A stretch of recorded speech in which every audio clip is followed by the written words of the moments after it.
Бүгін көктемнің алғашқы күні. Бірлік пен достықтың жарқын мерекесі алғыс айту күні.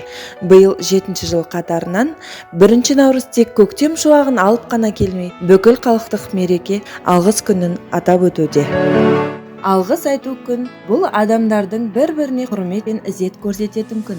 Ендеше кітапхананың барша оқырмандарына барлық ішкі армандарыңыз орындалсын деп, біздің оқырмандарымыз болғандарыңыз үшін алғыс айтамыз. Биыл біздің кітапханамызға 45 жыл.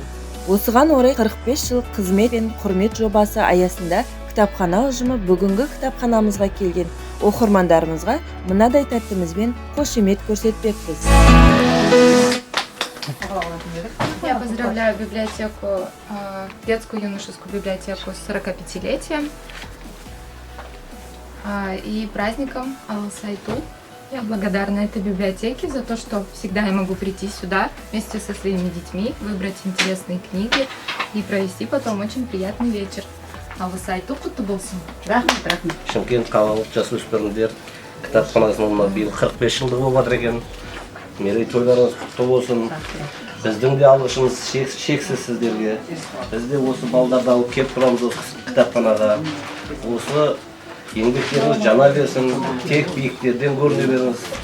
Кітаптар сан көбейе берсін. Жақсылық болсын тек қана. Рахмет. Бүгін Алсайту күні құтты болсын бәрімізге.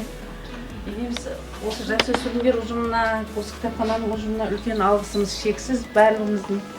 Добрый день. Я хотел бы сказать спасибо нашему Казахстану, что столько лет мы живем в независимости.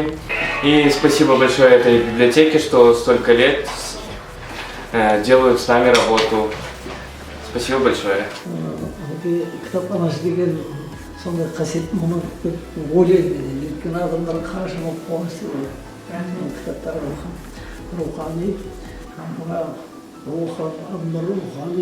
рухани, өздері өзгереді, жаңарады, жаңаша көзқарастан сіздердің мамандарыңызға табыс тілеймін, дендеріңіз сау болсын, оқырмандарыңыз көп болсын. Ендеше тағы да баршаңызды алғыс айту күнімен құттықтаймыз. Кітап оқиық, рухани бай болайық.